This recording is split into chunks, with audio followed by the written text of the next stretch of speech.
Hello, Hi everybody! welcome back to Wandering into Wellness. Here we are, actually in the wellness zone.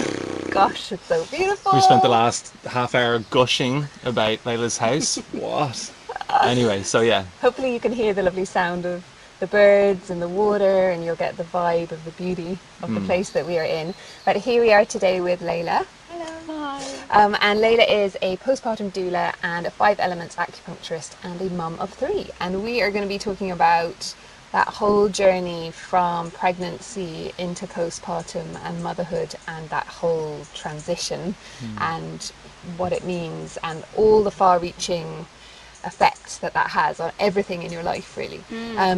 And me and you kind of had a little chat before, and it just felt felt really synergistic. It felt like our views on these things are really similar. But you had a particularly interesting journey into getting to work in this area. Can you tell us a little bit about your backstory and how you came to set up your business and your experiences as a mum in that postnatal period? Yeah, so I had my first 2 babies in Berlin in Germany, and without realising what I was experiencing or going through, I did this period after birth that they call Wochenbett, which is 40 days after birth, that you are really, really supported in terms of a midwife who would visit you every day for the first, really as long as you need is the contract. So, you know, I saw her maybe for the first 10 days every day. She would come into the house. And then, you know, she's there on the phone, she's there to support you. Is she part of the medical system Yeah. standardly? So that's not something where you have to go finding these people? That ain't nothing fancy. Okay, yeah, right, okay. Yeah. It is changing now in Berlin, talking to midwives and things there. It's quite hard because they're self-employed and not paid that well. But that is the system. Okay. That is the system. And sometimes, if you're really lucky, you'll get somebody who you've also had. I had my midwife as well through my pregnancy as well. So I knew her and I had a relationship with her. Sometimes they'll join you in birth as well, or sometimes you'll have someone separate, but then she'll visit you. So yeah, they say 10 days in your bed, 10 days around your bed, 10 days around your home, and then 10 days around your neighbourhood. Okay. And yeah, so I had that kind of without really being aware of what I was doing. To an extent, I was just in the system for my first two kids. So when you came across that system first, did you only find out that was going to happen when you were in your pregnancy already? Or had you done a lot of investigation around it, or no? I hadn't done a lot of investigation. I did know I had a good friend who said birth here is great. Yeah, come. Birth in Berlin. Yeah. So she had a baby in Germany, and so I did know that there was there was going to be more support. But I think now, looking back, it was more coming back here. I didn't realise how little support there was here. You know, it was, you don't have kids, it's not so much on your radar what you need or what you might need. So yeah, I did go into it just kind of doing what I was told. Okay. Yeah. And so when you're as an Irish woman living in Berlin, you're culturally experiencing that differently. Did you kind of think, oh, well, this is just how they do it here? Or were you like, this should be for everyone? Or what was your feeling when you were in it? A bit of both, I think, because I can't remember now. I think I probably finished my first training as an acupuncturist at that point, and within Chinese medicine, it's a very important part of their practices around caring and health for women. So I was aware that this was maybe not just in Germany, but because it's so part of the system, and they have quite a lot of really good systems in Germany for stuff.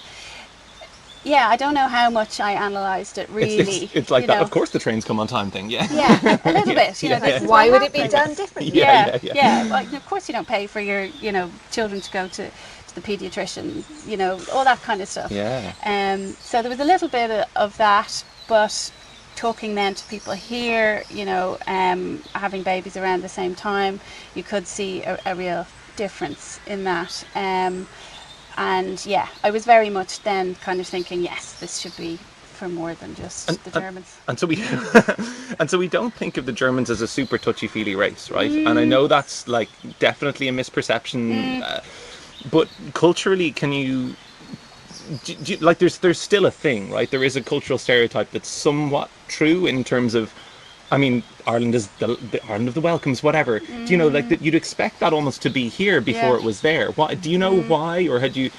Do you want like why is that part of the germ system not here? This Is is the gazillion-dollar question all right, in terms okay. of not just in Germany, but in terms of the West and how we've lost this way of caring for women postpartum, because it does exist. It's not just, and this is what then I went on to discover and study and research, having had my third kid in Ireland and not had any of that and just been kind of dropped off a cliff once you have your baby, is that it exists really worldwide. Like the study that I did with a woman called Julia Jones in Australia, and she's found examples of it in over 200 cultures around the world. Wow. And it is so similar what everybody does. Like they might feed you different foods, you know, depending on where you're from or whatever it is, and there's different maybe societal things around it, but when you kind of pull that away, it is so similar what is being done all around the world. So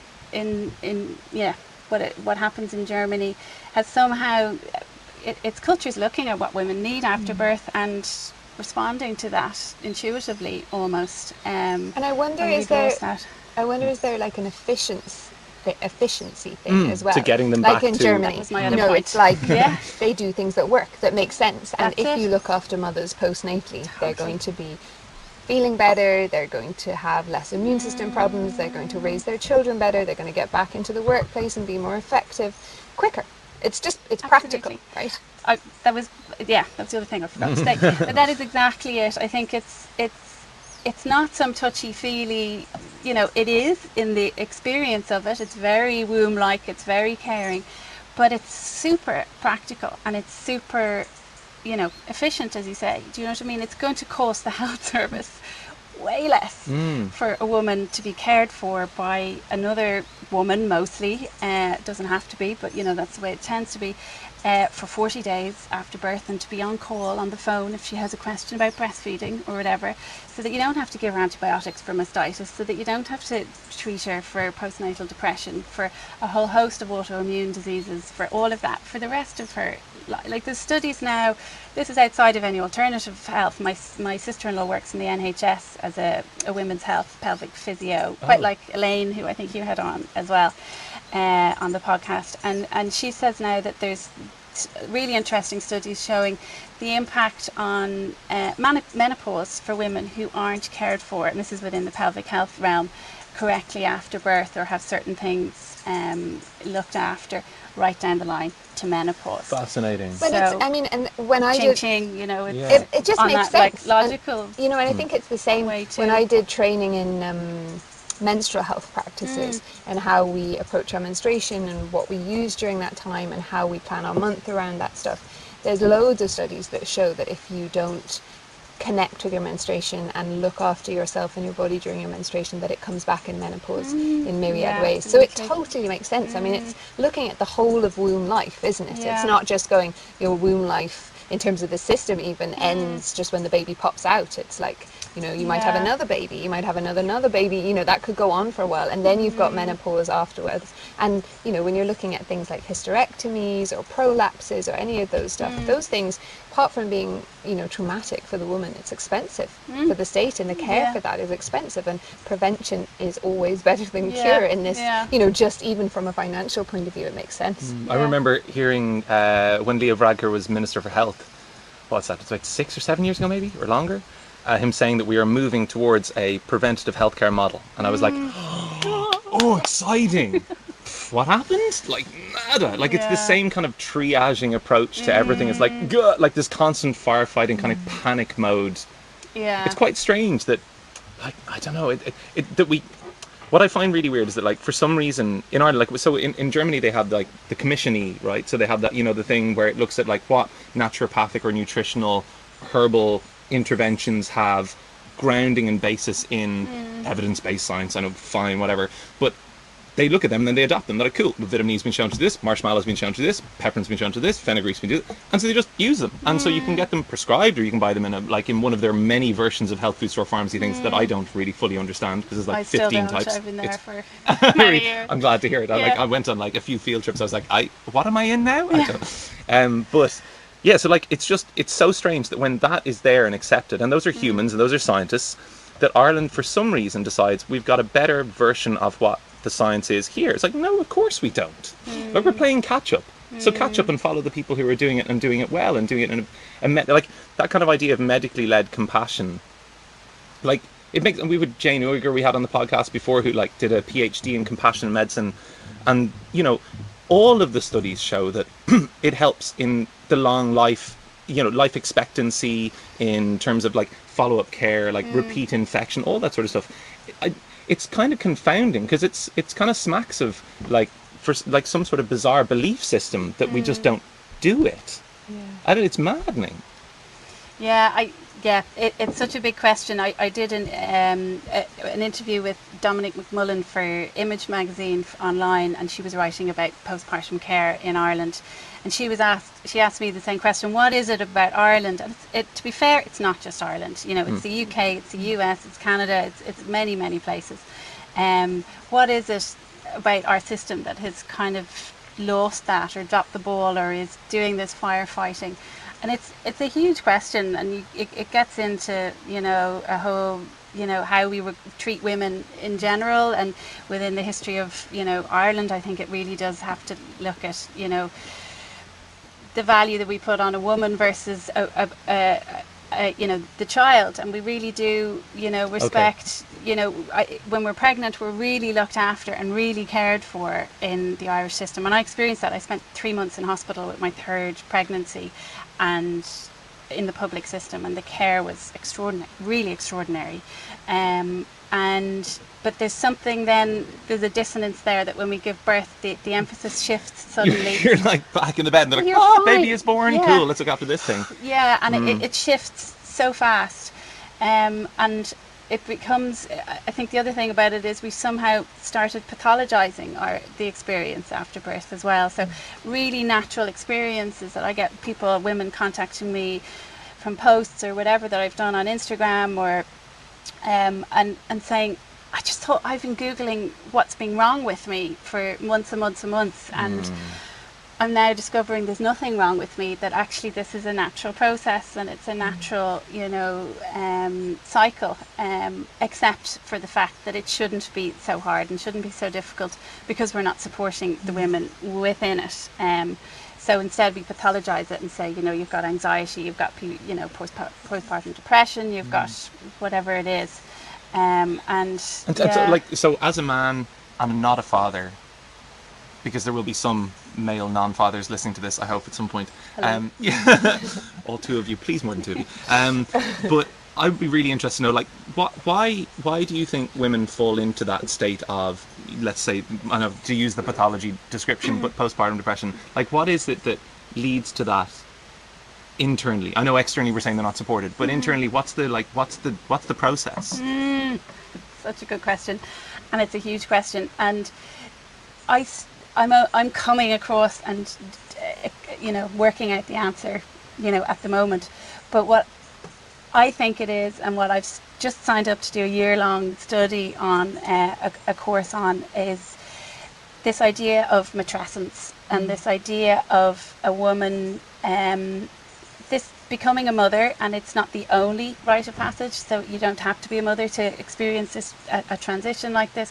But when you become a mother, it's a huge transition in your life, and we all have transitions throughout our lives, and this is one of them, that is a fundamental shift and transition of a woman as they become a mother on every level. And there's a professor in Columbia University in the States now called Dr. Arlia Than, and she's done a huge amount of work and study on it, and they look at it as a complete transformation of a woman on a psychological, a physical, a social, an economic, a spiritual, on every level. Okay, right. And so a woman is going through that transition and that journey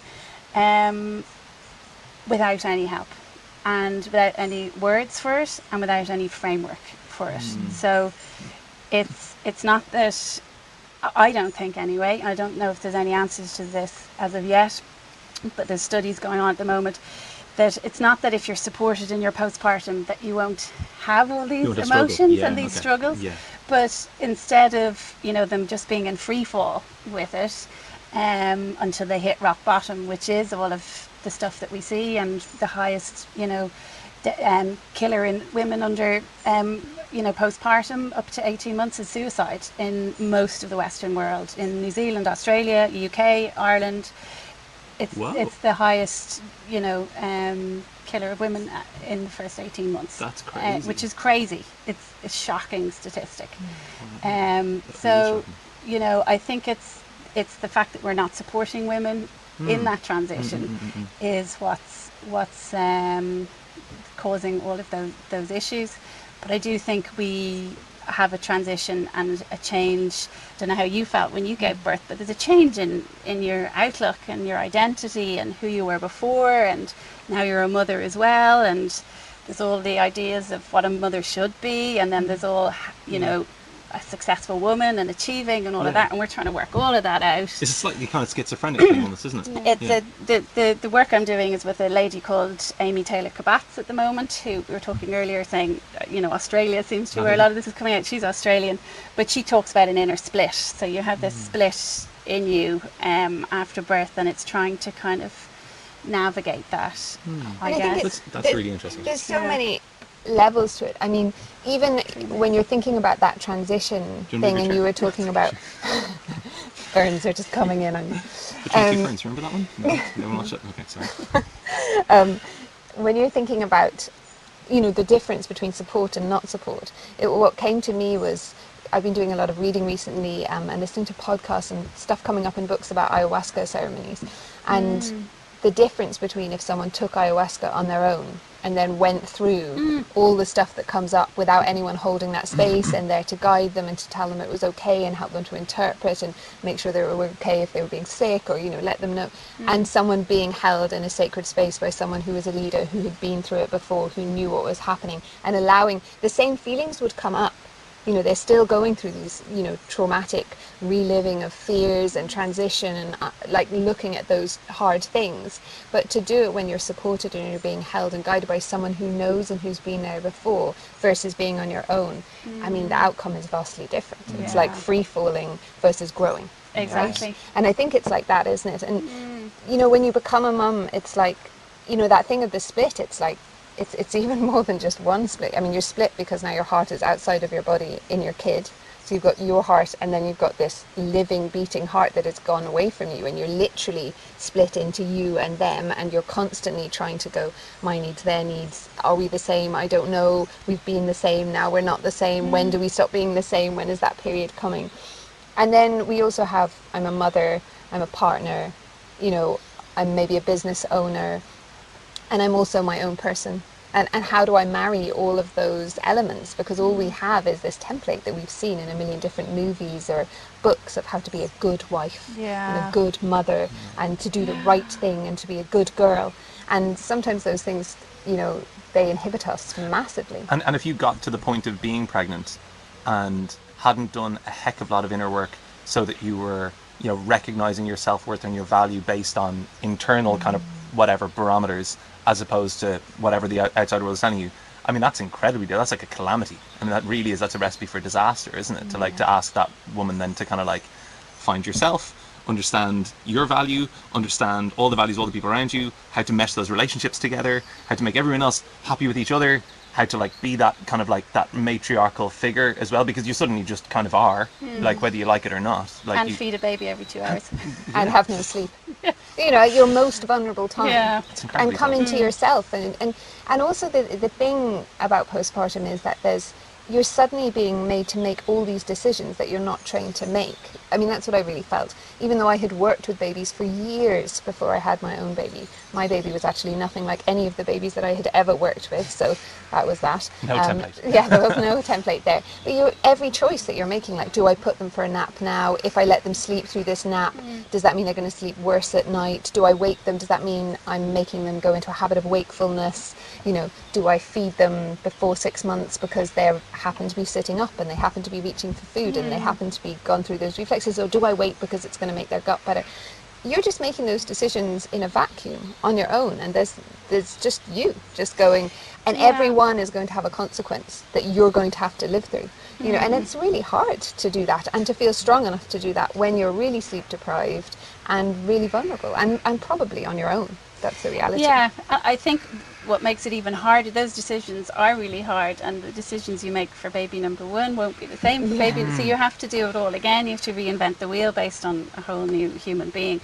But it's about having instincts around it. And I think another issue that we have in a lot of realms of our lives, I think, but particularly it comes to the fore with postpartum, is that we're trained or taught now to Google it, to read the sleep training book, or this expert or that expert, or this routine, or you know, dairy, no dairy, whatever it is,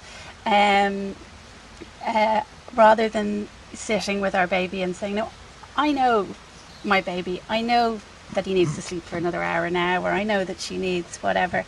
And so many mums that I work with, a lot of the work is just kind of sparking that instinct and intuition and the confidence in themselves to do it, rather than the tsunami of often really well-meaning advice and experts and voices that are at your fingertips at 3 a.m. And so how do you teach instinct?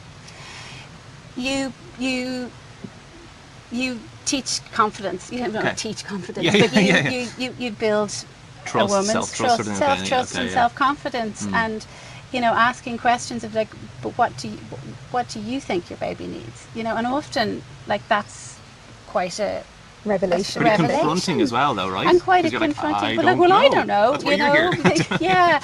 And often, if you're working as a doula, you know, it what the mother wants is you to say, it's this routine that you really need, or you know, it's this. But actually, what is so much more empowering and so much, you know, giving of strength to a new mum is saying, but let's take a look at what you think your baby needs right now. Do you think it has an intolerance to something, or do you think that maybe it's just having a growing spurt? Or, you know, let's sit and think about it for a minute, and, you know, trust your own instincts on it. Or do you really want to do that routine, or does that not feel right to you, or do you feel you really do need that structure, or, you know, and do you ever see those instincts and intuitions going in the not right direction and have to correct? And how do you do that without ruining that kind of self-trust thing? I presume that must come up. Well, there's an amazing book called What Mothers Do, Especially When It Looks Like Nothing, by a woman called Naomi Stadlin, and she talks about this an awful lot. And she says the best place for a woman to learn is from A, knowing nothing, and B, from a place of making mistakes, because that's how we learn. So you make a mistake, and babies are a lot more robust than they look.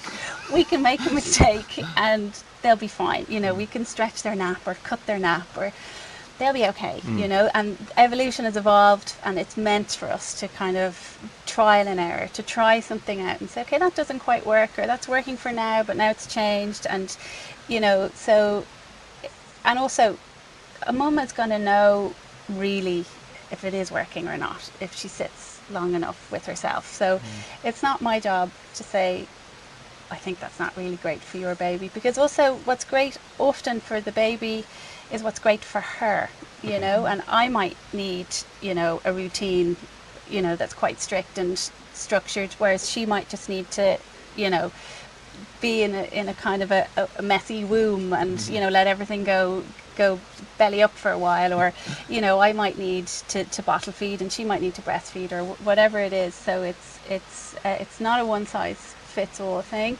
but it's also, we're meant to make mistakes. We're meant to learn by trial and error.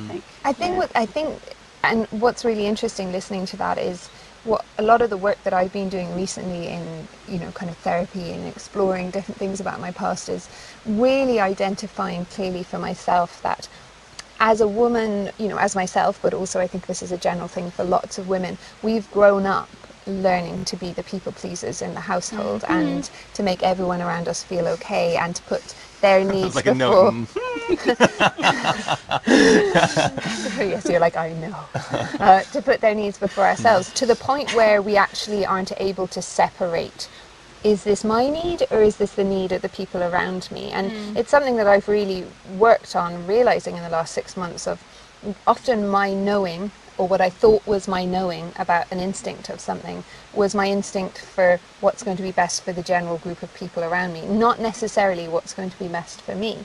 And so the power that you're giving women in that teaching in that most vulnerable time is to go, hey, let's learn how to find out what is your need and what is your voice that isn't the voice of your baby, that isn't the voice of your partner, that isn't the voice of your midwife or the healthcare worker that's coming in and telling you your baby's underweight or any of these things.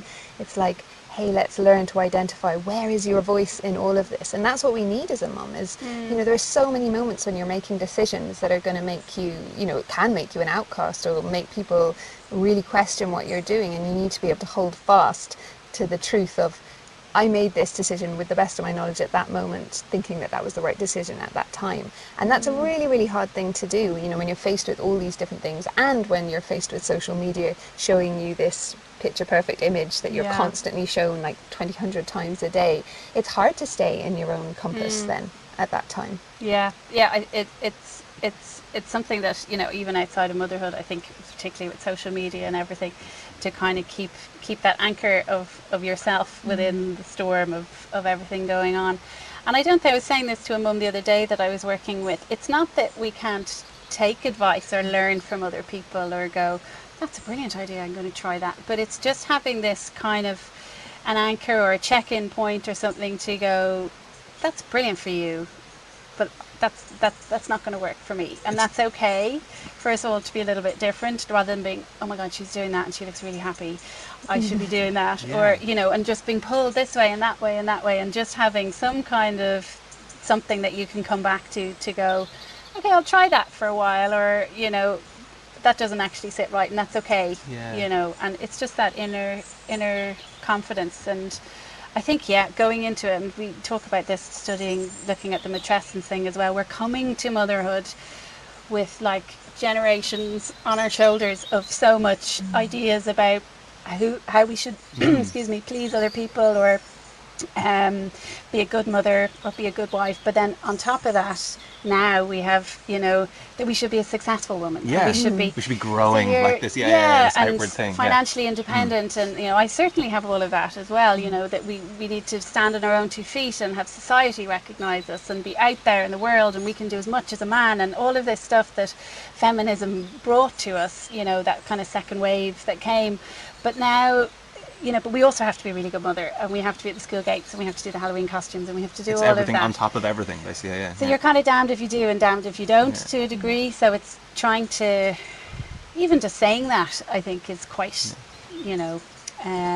empowering, and just kind of recognising that there's stuff going on that is making you feel that way, and it's not just you in a room doing something wrong and not enjoying motherhood the way you should be, and then becoming pathologized by it's anxiety, it's depression, it's IBS, it's whatever.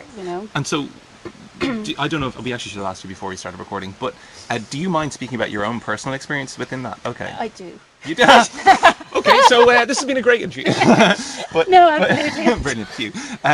So Vince's face is like, I'm not sure. Is she joking?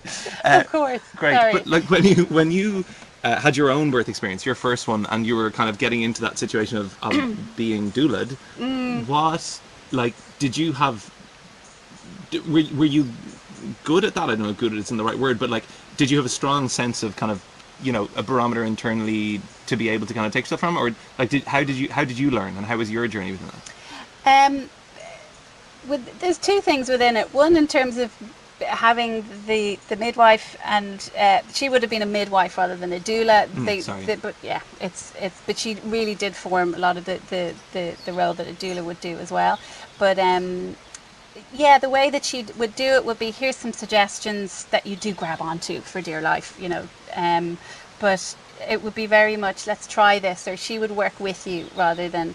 So I guess I learnt from her with that. But at the same time, the one part that I guess is a big piece of the puzzle for me that's kind of fitting into place at the moment is I've been doing all this work postpartum, and I had all of this support postpartum with the first 2 babies, but I still felt that kind of frustration. I felt angry. I felt that kind of split within me, and this old me running PR companies and doing arts and launching festivals and da da da da da. Okay. And then you as a mother, and how do you balance all of that, and what does that do to your relationship, and not knowing that this was a thing. So even within that postpartum support that I had in Germany, there still wasn't that framework of saying this is bigger than just you recovering and being supported for 40 days. So I guess that part of it I didn't do too well with, I guess. Okay. Even and I'm only really getting my head around it in the past year or 2. And your youngest son is now 3 in November. So it's 10 years nearly. My eldest will be 9 in December. It's nearly 10 years since falling pregnant. It's a constant rediscovery though, isn't it? Like it's not like you go like A to B to C. I mean, I'm not speaking from inside mother, but as a human, in terms of human evolution, we're all humans. You flick with like 2 steps forward, 1 step back, and maybe it's not back, but it's like in a different direction. And also your needs are probably very different to what they were 10 years ago when you had your first kids, and your ideas about yourself and what you're like, what you want from life, and all that sort of stuff. And so you didn't have a doula at all in Ireland yourself? No. And what triggered the actual training then?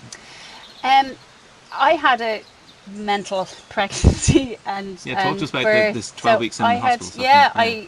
We were moving back to Ireland anyway whilst pregnant, and I started having heavy bleeding and things at around 16 weeks, and then ended up in just a week after we had returned to Ireland from Germany in the Rotunda in hospital at, I think it was 19 or 20 weeks.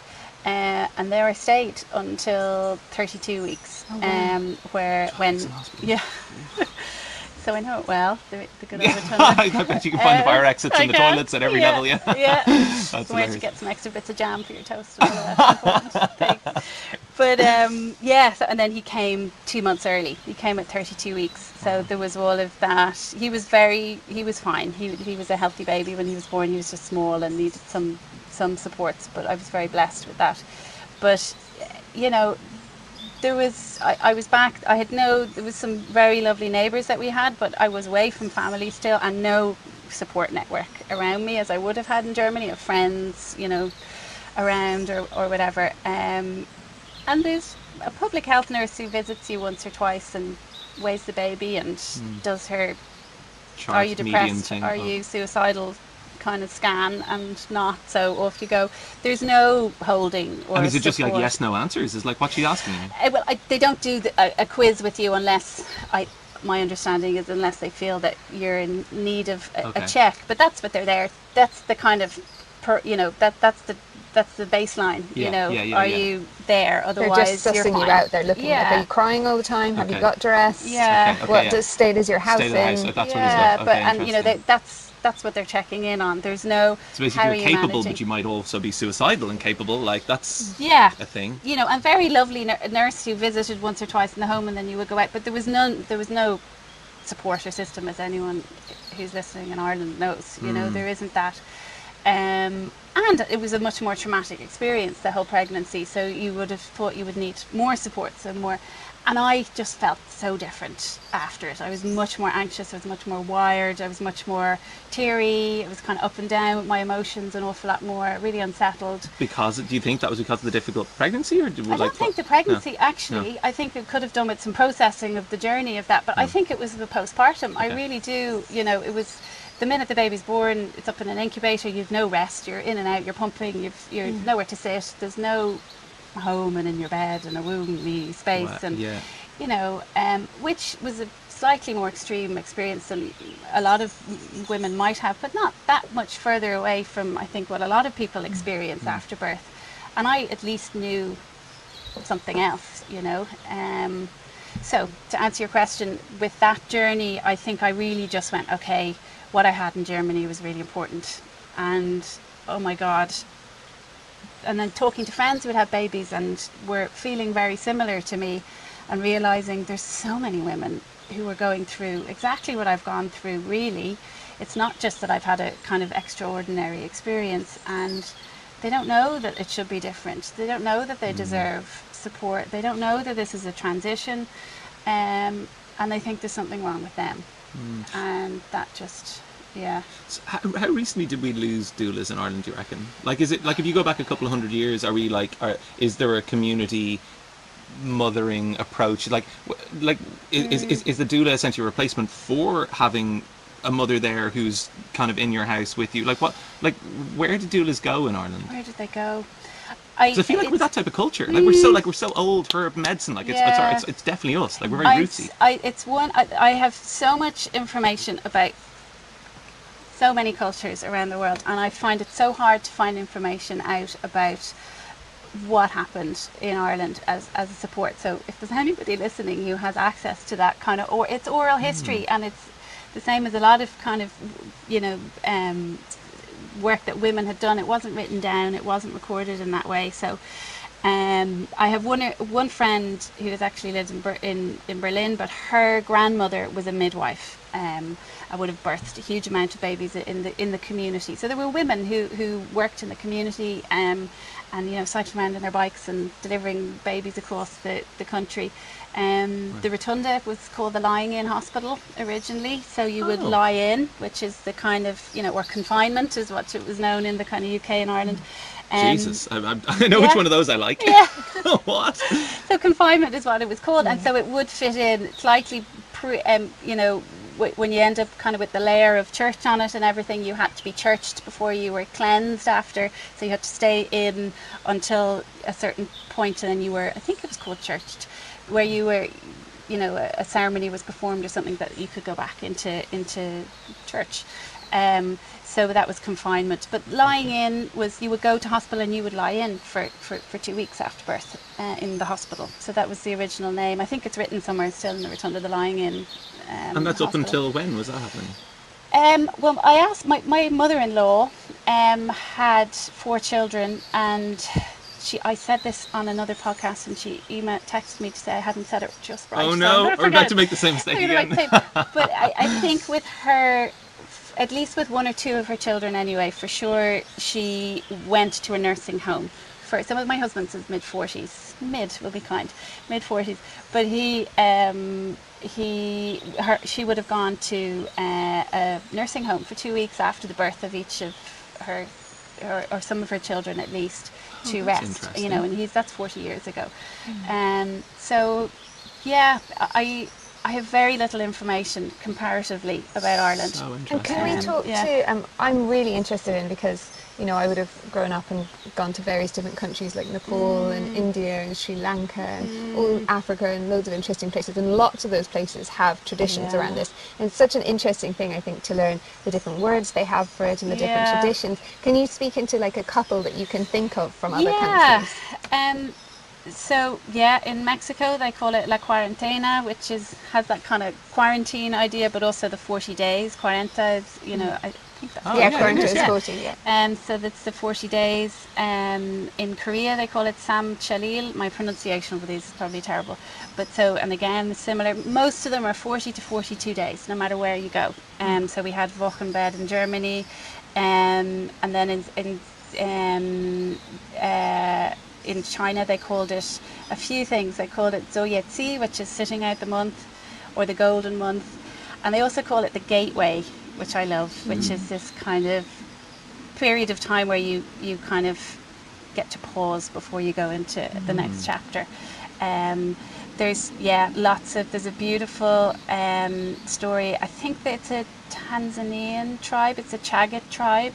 And there's a beautiful story of how the woman would stay in a tent or in the hut with the elders and be supported for the 40 days, and then she would come out the door after the 40 days and be the first time that the community had seen her and the baby, and she'd walk through the street and she'd be given a staff, I think it was, and a cloak that were similar to those that a warrior would have, and they'd sing similar songs to ones they'd sing as a warrior coming home from battle, and she'd walk through the streets and her head would be shaved and adorned with stuff. So there's all these ideas of a rite of passage and putting value, and these rituals were super important as well, putting value on the journey and on what you've done is a really important way of kind of processing it as well. Marking it. And so if we were to think about like the ideal postpartum, like, so if you could say there's a prescription for like you come out of either hospital or you've given birth at home, and what are all the things, like how would the dream way be? Would there be massage? What food would there be? How would the support systems look like? Yeah, well, there's a few people now who talk about the 5 universal needs of every new mum, and so they talk about the importance of touch. So it's massage. A lot of cultures would call massage the first exercise that a mum would do after birth. That's which great. I love. And I love it because I think now there's even just from, obviously my industry is also in exercise, yoga is now classified as exercise, and so I get so many things on my social media that are exercise based, and there's just at least 5 a day on any one time that I switch into social media is like, here's my pre-pregnancy body and here's my postnatal body and here's what I've done in my transformation over a 6-week period or my 10-week period, and they're wearing the same clothes before and the same clothes pregnant and the same clothes after. Attacked by a bee or something. Okay. I'll get you there. Thanks for that. Sorry. I was like, I don't want it, I'll just flick it on you. Horrible. Find out people's true nature in a moment of panic. I'm sorry. Yeah. Just pass it on. That's perfect. Sorry. Yeah, and I think it just gives you, if you're a new mom and you're watching those, you're being bombarded with those things, which inevitably you are, because you're like up feeding a million times in the night and you're like on your phone trying to stay awake or whatever. The idea that you're going, oh God, like in 6 weeks I should look like that again, and that's my exercise, and here's your best routine, and they're there with the kettlebells and the baby's on the floor. The idea that actually massage, that's the first exercise, is such an important message to receive. Yeah. It's like permission to go, no. You don't have to get into your cycling shorts and jump up and down, and maybe that's actually not the most helpful thing. No, and also, it's a lovely thing to be massaged, but it's also, again, going back to the idea of the Germans and it being really, functional as well. It clears the lymph system. It clears all of those hormones out of you that are kind of, and if you've had any drugs in your system, it helps your body, if you don't need those anymore. It makes you feel like you're one person again. A lot of cultures talk about how open you have to be during birth. The Ayurvedic medicine would talk about you're very vata after birth because you've been so open during birth. You're very yang in terms of Chinese medicine, which is very open and heat, and so you need to kind of pull yourself in again after birth and reseal everything. That's really interesting. Yeah. So in Chinese medicine, they don't say that yang kind of goes out with the baby. It's retained. Well, that you spend a lot of your yang. Okay. Yang is, it's the male energy. It's the sunny side of the mountain. It's heat. It's, it's go. Yeah. And then yin is that kind of dark side, shady side of the mountain, and it's a lot kind of more stiller. Cooler, so and internal. You kind of an internal. Yeah. So, but it's also because you expend all of that heat and energy, you need to really reseal Gather yourself and in. gather it back in. And then just there's lots of studies showing the importance of massage for kind of lowering anxiety levels and calming the nervous system and all of that. Massage. If you're in a lot of cultures, which is very difficult for us to access, is that massage every day for a period of time. But there are ways, the course that I set up, the postpartum field guide, I have a resource area, and one of the things that I teach in it is an Ayurvedic self-massage that you can do for yourself every day before your shower or before you get in the bath or before you put on a belly bind or something, to kind of calm everything down, and your partner can do that for you. And you know, there are ways of accessing a level of it, and yeah, spend your money on massage rather than baby clothes. Yeah, which is easier said than done. I know. True, it is. Yeah. But you know, yeah. And so within Ayurveda, are there particular touch points postpartum that like why does it look different to other massage? Like what's I'm sure it holds some sort of amazing. It doesn't really look that different. It's a Vata massage. Okay. You know, it's a Abhyanga. Abigaria. If I say it, I can read it. I can spell it. I'm not good at saying it out loud. But yeah. So it's starting at your head and going down to your feet and you know, bringing everything down to the ground. They say that you have an excess. Everybody, you know, within Ayurveda, you've got different. I'm sure you can talk about this a lot more than I can, but different dosha. But with postpartum, every woman has an excess of Vata. So that's air, and it's up and it's here, and you need to bring everything down. So it starts at the head and moves to the toes, and it's that kind of long strokes and circular around the joints, using a warm oil. It makes sense as well, because you're still bleeding at that time as well, and that downward force is, you know, that kind of apnea is still there, stuff out and clearing it and allowing it to move through you, and to, you know, and just that kind of grounding back into like.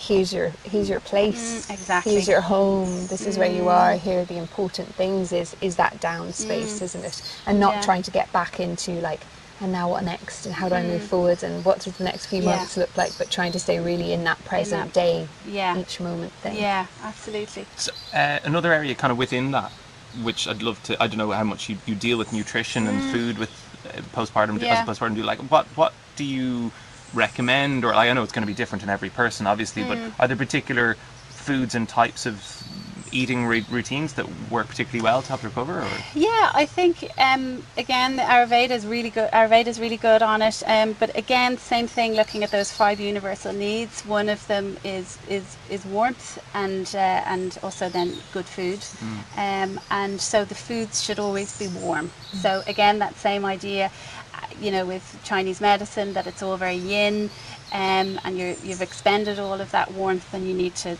draw it back into you. So everything should be warm. It should be warm teas, no iced water, you know, tap water or you know, room temperature water, warm teas. Really kind of treating you like you're recovering from an illness. That same type of soups, stews, broths, slow cooked foods. And there's that thing within Ayurveda which is always fascinating that people easily get confused by, where heating foods are not necessarily heating for the body, but heating foods can be cooling. They have that like febrifuge thing where you take cayenne and it encourages you to sweat, so it actually cools the body down. So it's a homeopathic kind of taking what you're trying to treat, exactly. well. Interesting. Yeah, and oily. They should be oily in terms of good fats. You know, we need to replenish all of that we've lost, and it helps us to heal as well. So ghee is really important. Make you know, your own if you can, or you know, I've honestly never made ghee. It's so poor. It's very easy. There's like nothing to it. It's just like boiling butter essentially. Is it? Yeah. I quite like doing it. Go on. Yeah. Talk us through. If you can, I can't find in Ireland. You can tell me. Yeah. Salt-free organic butter. We have it. Okay, hop that. Of course you do. I know plug. it. Shameless plug. Brilliant. We're in. I'm sold. You can deliver me Send a it all truckload. directions. Perfect. But salt-free is much better. And you just I pop 2 packs into a pan, and you cook it really slowly. And then you'll start to see these little bubbles coming up. So it's all the air coming out of it. And there's a kind of that, is it the whey, the curd, whatever it is on the top? Yeah, it's that like starts carbohydrate bit, so it turns into a pure fat. So you start you just spoon that to the side as it goes, and you'll start to hear this kind of little fizzing noise. And you just keep an eye on that.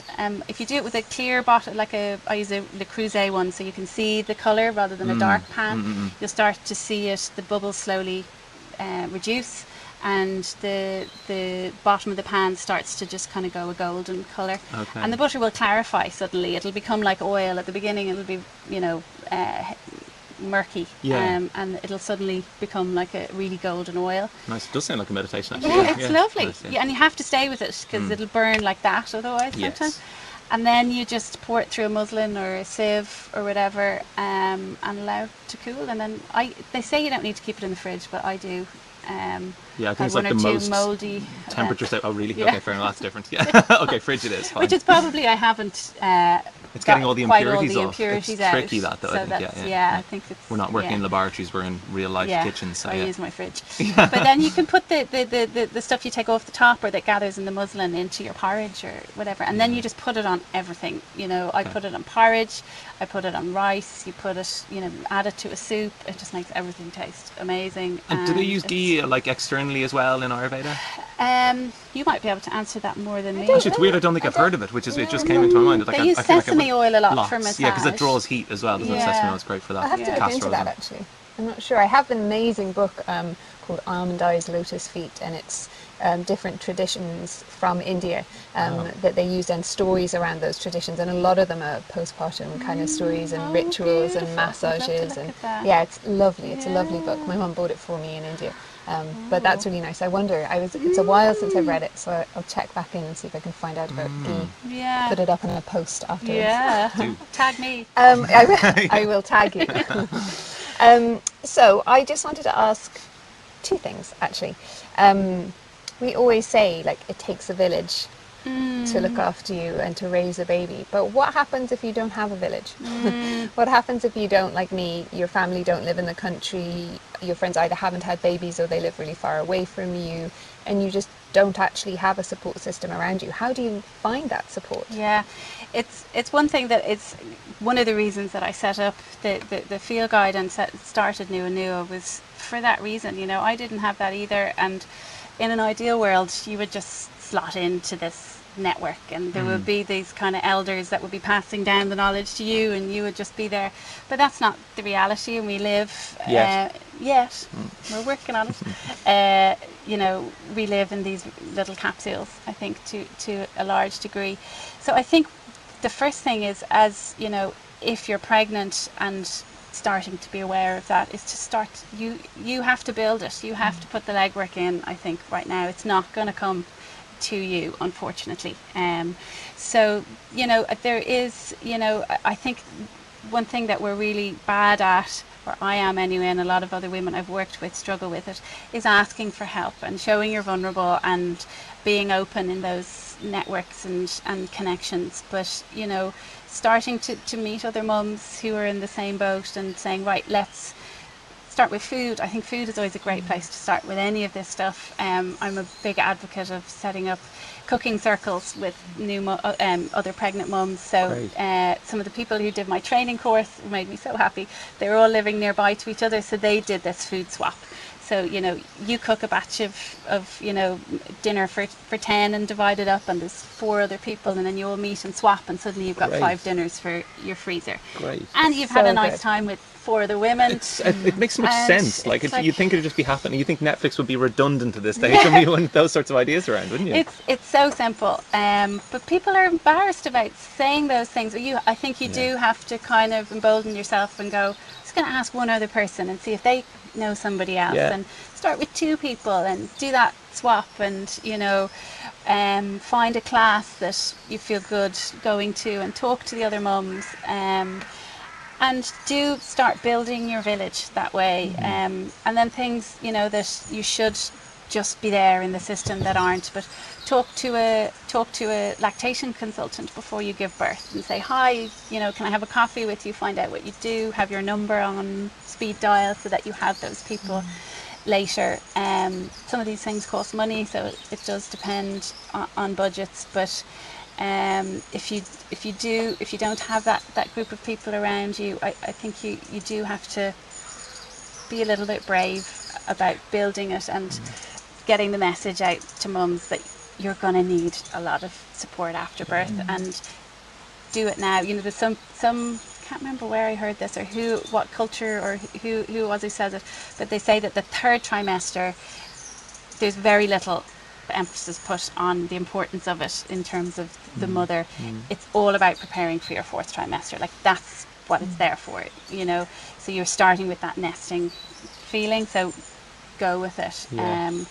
Yes, when people do all those things horrendously early, like buying nappies when they're like, whatever, 12 weeks pregnant, that sort of stuff. Like, just let that happen. And well, yeah, but I think the focus can be on sometimes in more panic mode, purchasing stuff. Panicking. Yeah, okay. But the emphasis can be on getting the buggy and doing the nursery and doing all of that stuff, and your baby's just gonna sleep on you, really, and put the effort into, okay, I'm going to spend that bit of money that somebody gave me on a massage therapist who's going to come in and visit me once a week for 2 weeks, or if such a thing, I never had any, but if you're having a baby shower, say, actually what I'd really love is a voucher for the hot sack.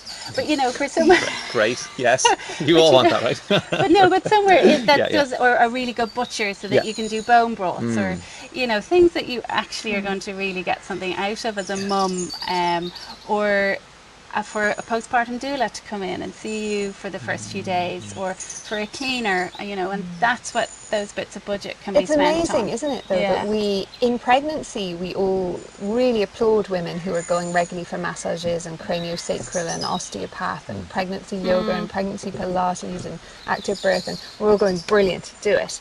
And then suddenly, postnatally, it's just like you're seen as you're being kind of selfish or I don't know, extravagant, if you're suddenly like, right, I've given birth and now I need to go and see all these people for me, not go to every single baby group for the baby. But I think as well, it is really overwhelming after birth to organise any of that, but also to get to an appointment with an osteopath. Like, that can be just a bridge too far. You want them coming in your home. And you want people, you don't want to be going anywhere, and you don't want to be thinking about the organising of it either, because any mum I deal with who's given birth, and your brain shouldn't be working on that level. That's a whole other podcast, but your brain shouldn't be working on that level, because that's suppressing all of the oxytocin and all of those hormones that you want to be working. So you should be totally free of all of that. So if you have all of that set up and you just say to your partner or whoever, can you organise a massage this week at a time that we think the baby might be okay for an hour,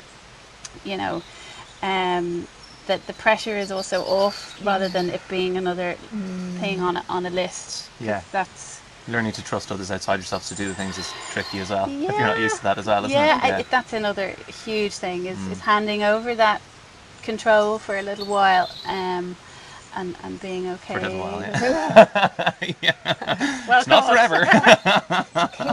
Well caught. Sorry. Just to finish. Yeah. I'd love it if you could just talk through NuaNua and why you chose the name, and then what it looks like. So for the mums who've been listening, who are going, well, actually all this stuff sounds really lovely, but I kind of feel like I don't know how to do it on my own. Yeah. What is it that you've set up, and how can people access it, and what is it going to look like for them? Well, it's a ever evolving thing, which is really exciting. But Nua in Irish means new, and so I loved the shape and sound of the word, but also the fact that it was from Irish, which is such an ancient language, and that idea of creating something new for women. So it's not just taking these traditions and shoehorning them into our lives now, but how we can take these ancient things and create a new way of mothering the mother, essentially. And then people keep sending me messages saying, did you know that Nua comes from Noah, which means, what is it that it means in Hebrew? Rest. And there's all these, and in Portuguese it means something else, the word Nua. So there's these lovely things. I didn't even know these synergies. So it's for expectant mothers. I've devised this 6-part module course called the Postpartum Field Guide, that takes you through a lot of what we've been talking about, and understanding what's happening in your body postpartum, in terms of the hormones and oxytocin, and what you need to do to support that. And then marrying that with a really detailed look at the traditions around the world, and those 5 universal needs, and how actually science and all of these traditions just sit beautifully hand in hand, and how much it's an important birthright for you to do that. And then we get into a module called Gather, and we go through a really kind of a planning mode, I guess, looking at what you need to do for yourself and to gather your village, and we go through a lot of stuff answering your question, and then you and your partner, and what might change for you guys, and how you can support each other in that and have some space, and then your environment as well. we look at nutrition, and there's a 60-page recipe book as well, and we talk through the stages of the 40 days after birth. And then there's resources. There's a restorative yoga, there's a yoga nidra. My husband's a composer, so he's done lovely music behind it. Wow. And a few other resources as well. So that's if you're expecting. And then I'm about to launch, because I had lots of mothers who've had their babies and were desperate looking for something, who took the course anyway, which was wonderful. We had a live component to it as well, so you can buy the course all the time, but then we do live versions where we have people coming on and talking, and we have Zoom calls, and we have extra bonus stuff. But that's what those new mothers really got so much out of, were these live calls in the middle of the pandemic. So I'm launching an online mother's circle. So it'll be every 2 weeks we'll meet online, talk, share, and support each other, and you'll get access to all of those resources from the field guide as well. So the massage and the recipe book and everything. So oh, it sounds so nice. I really like. And it's funny because, this was my world. I mean, I'd worked in birth and pregnancy and kids for such a long time before I was pregnant. And even with that, it would have been such a huge benefit, because there's so many holes that you miss out on, and things that you kind of think that you've covered, but maybe you haven't looked at the right way, or you've just kind of looked at it from or you think, well, I kind of know that thing, so I probably don't need to analyse that, or you assume. Especially stuff with your partner, there's you've talked around loads of the different ideas, but you maybe haven't asked specific questions around, like, well, what do you see my role being, and how do you see yourself helping me, or how do you see me in terms of who's going to be working and who's going to be doing what. And those questions are so important to ask before you're in the moment of having to deal with them, because then it's emotionally fraught and charged, and it's harder to have those. It's an argument rather than a conversation. Totally. But even if you don't have the answers to them, and this is what I say in the course as well, like there's a lot of questions that I ask, and I say just ask the questions with each other, and then even if you don't have the answer, that that's something that may occur, or that you might need to continue the conversation. But if it just is this new thing in the middle of nappies and no sleep and all of the other stuff we've talked about, it's too much.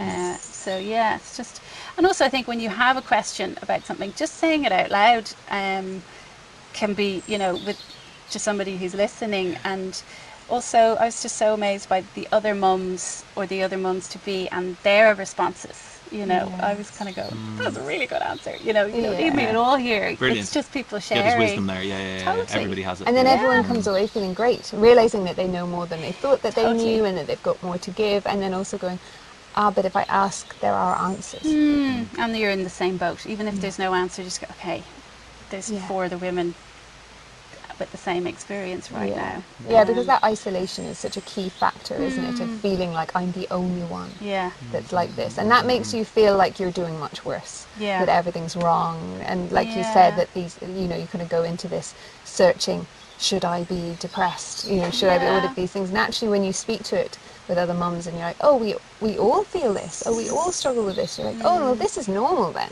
Okay, so it doesn't make the thing easier, but it makes our perception of that thing easier, which is all it needs sometimes to make that shift between being depressed and being challenged. And those things are very different. Dr. Athan, who has developed the whole idea of matrescence, says that words create worlds. So if you have a framework for something, you have a way of acknowledging it and processing it. So that's exactly what that is. It's it doesn't fix it, but it gives you a context for it, which is really important, I think. This was lovely. Really thank you so much. Thank you. Thank I think you. We'll wrap it up before we just slowly move into your house and live in this beautiful area here, where we're now going to host all our workshops from now on. Brilliant. Done. If you would like to come here too. Loads of room for tents. Oh, come on. Oh my God, exciting. Okay, so if people want to find NuaNua, you are online at NuaNua.com, NuaNua.com, or NuaNua online on Instagram. I have a lot of stuff up there as well, so that might be a good place to start. Brilliant. And if you guys have any questions and you want us to send them to Layla, you can by all means message us on any of our platforms, and please like and subscribe. Please like and subscribe. We need likes and subscribers. We're doing a good thing, aren't we? We're Yes. trying. And We've review. got lovely people on. Review is Yeah. a really important one as well, which we never say. Yeah. But Yeah. just to have a couple of lines, if a thought came up after a podcast or you liked it, just to write a couple of lines makes a real difference in us being able to get this information Yeah. to people who need to hear it. And that's what's really important for us. Yes. And one last question. Have a look at our request. Our sponsors, Clear Light Saunas. Anybody wants an infrared sauna? There's space here. Have you got a sauna? Plan down here, so Let's talk. Yeah. Okay.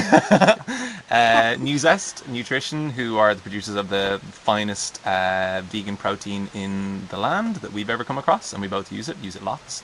And also Swivel, the thing that we're recording this lovely podcast on. And so if you want a robot that can come and record with you and do education with you and share all your stuff on the cloud, go and talk to them, or come and talk to us before talking to them, and then we'll give you lots of little codes and you can get discounts from all them too. Yay. Alrighty. Thank you for watching, everybody, and we Thank will you. see you again soon. Bye. Great. Bye. Well Perfect. done. Thank Very you. good. Magic.